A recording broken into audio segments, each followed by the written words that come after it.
And as usual, no? So ito lang muna yung magagawa ko natin na content para sa inyo mga kabayan, mga Dabawenyo na nawala sa Davao City for the long this time, no? Sa ibang bansa na, ang iba na may ibang rehiyon nakatira. So ladies and gentlemen, ito yung syudad natin sa Davao City kapag araw, alauna ng hapon. So yung biyahe ho natin from Ecoland Bus Terminal papuntang Agdao na lang muna, no? So yun lang, bali babaybayin ho natin itong maliit na porsyon ng Quimpo Boulevard at matunghayan ho natin yung traffic situation, no? So babaybayin ho natin itong Quimpo Boulevard, tapos yan Bolton Bridge, Quimpo Boulevard, Quezon Boulevard, tapos yan Agdao, Leon Garcia and Agdao flying over. So yun po yung magiging ruta natin for today's video. And parang gusto ko na rin i-check yung travel time na to dito kasi papansin ko nakatulog na ako lahat pagising ko di pa rin nasa ano pa pala, nasa Boulevard. Yun ang biyahe ko, no, mostly. So mas-check natin kung gaano nga ba ka taas ang biyahe or ilang minuto sa ating kilometer, I mean o ilang kilometro or ilang minuto yung biyahe natin from Ecoland Bus Terminal papuntang Agdao Public Market na sinusunod ang kilometer speed or ano to, yung minimum or standard na speed limit ng Davao City downtown area. So itong Quimpo Boulevard, I mean itong Quezon Boulevard, as far as I know, nasa 20-30 km per hour. 30 pala, 30.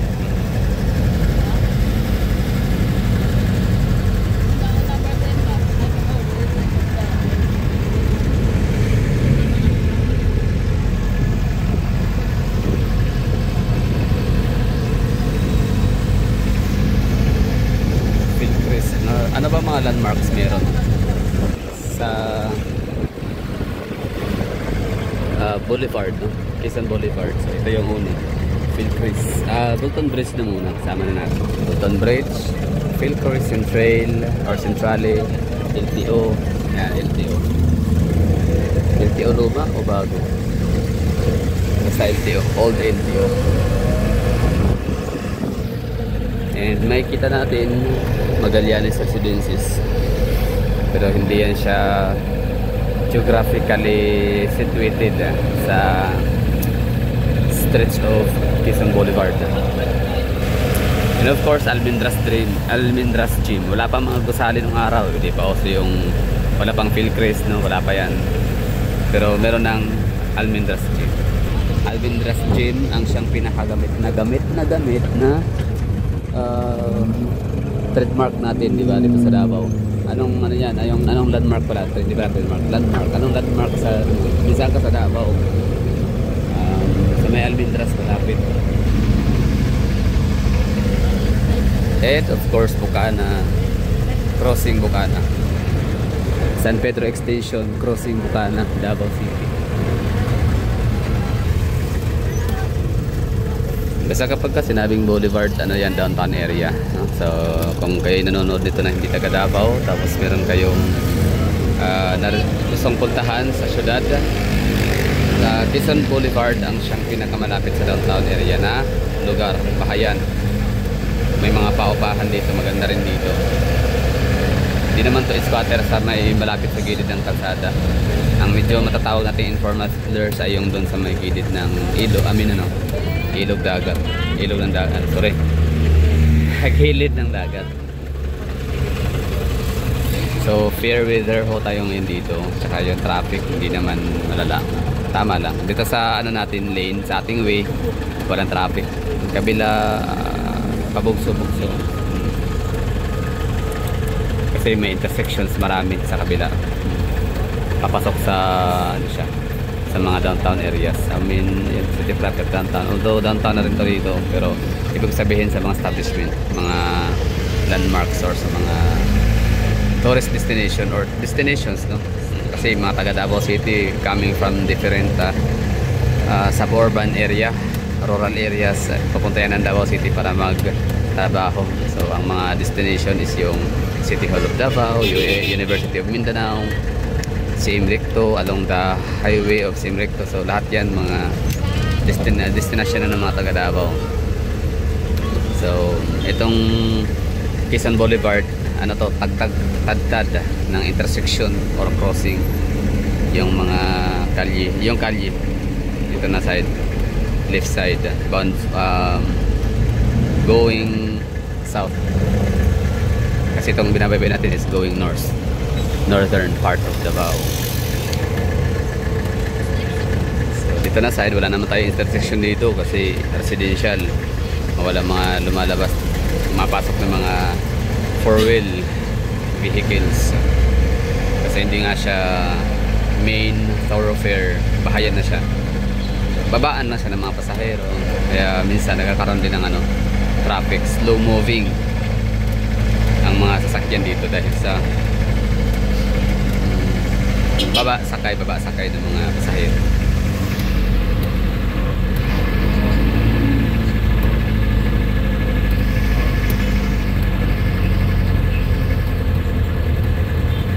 Hindi ko alam kung kasama sa pattern, drawing or blueprint itong Quezon Boulevard para sa underground cabling system ng Davao City. Kasi kung may sama itong Quezon Boulevard, ako ang ganda tingnan, panalo. Ganda siguro tingnan ng natin, kalye na walang makikitang magawad ng kuryente gaya niyan.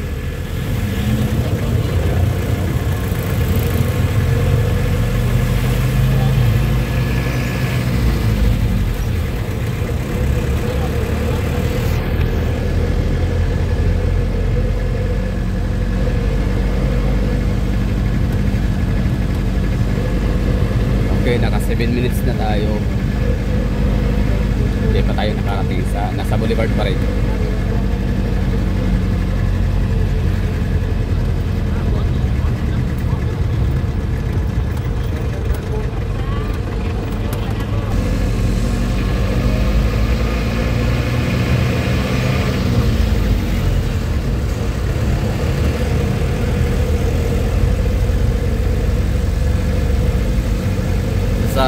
Appreciate ko lang ito sa Davao City kahit paano hindi ganun ka init, hindi ka sakit, hindi ganun ka sakit yung balat, yung init sa balat natin Davao, kahit patirik ang araw.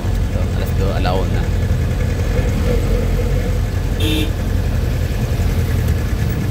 Tsaka itong parte na to dito sa Davao, itong Boulevard area, kung i-compare mo to sa mga nasa May Matina or gitnang bahagi ng Davao City, syempre hamak na mas mainit dito dahil nga malapit sa dagat. Ganoon naman talaga, hindi ba parang nagta-times to kasi yung init ng klima sa lugar, kasi nga init mula sa araw tapos i-reflect din ng init mula sa dagat, so dalawa.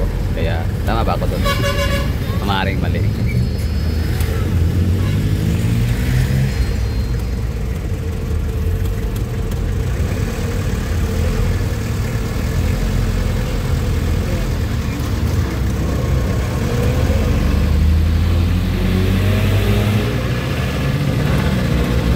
So dito may traffic o wala, talaga ang speed limit dito 30, kaya hindi siya ganun kabilis makarating sa Agdao Public Market o flying over.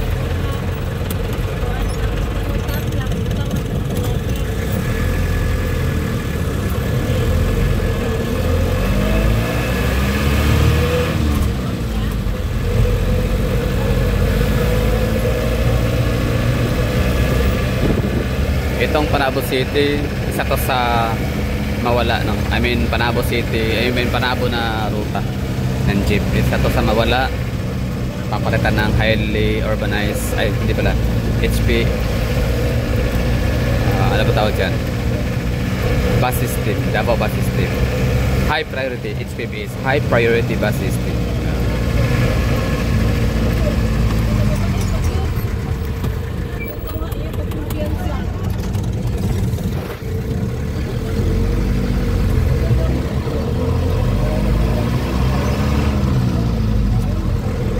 Ito pa yung POV kapag ikaw ay dayo what you say is what you get. Kung ano nakikita nyo sa video, ano yung nakikita nyo sa mga vlog, yun talaga yung actual. Malinis, magandang klima.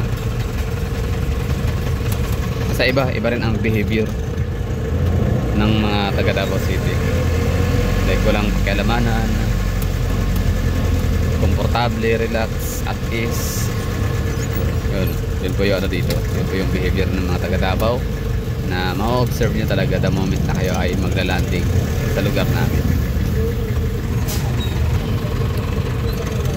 Tsaka slow down lang dito. So yan, ano kami dito, slow moving, slow pacing, slow motion, ganun. Compare sa ibang mga syudad. Kita mo mga tao naglalakad, diba? Wala, chill lang yan. Yung typical na nagmamarathon, no? Mga tao nagkababanggaan, nagkakasabihan dahil sa pagmamadali lahat, no? Diba? Chill lang yan, mga tao naglalakad dito, diba? Relax lang.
After 10 minutes na, pero nasa magsaysay pa rin tayo.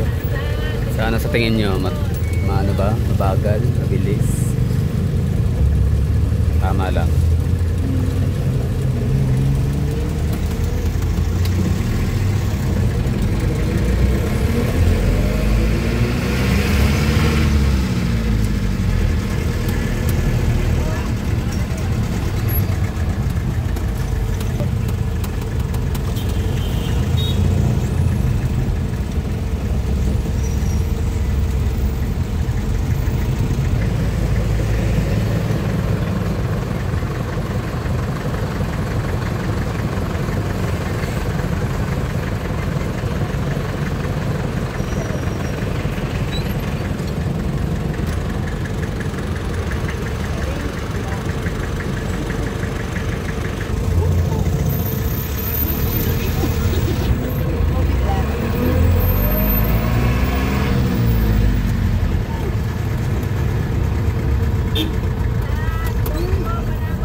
Siyempre itong travel time natin na to na 14 minutes galing sa bus terminal papuntang Agdao, dahil yan sa or lagpas 14 minutes dahil yan sa sinakyan natin ay jeep din kasi alam niyo naman na babata talaga yung sakay, akit baba yung mga pasahero, so normal yan.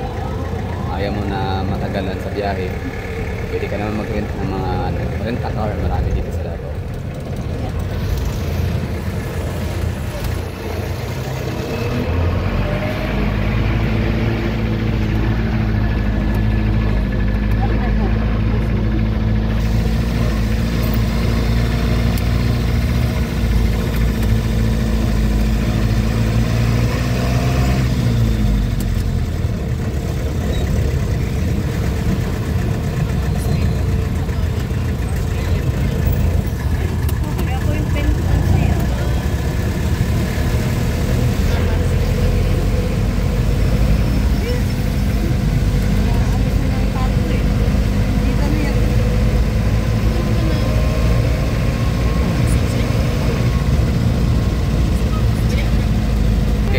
na tayo magtatapos sa ating video. Maraming thank you sa mga nanonood dyan. And ingat.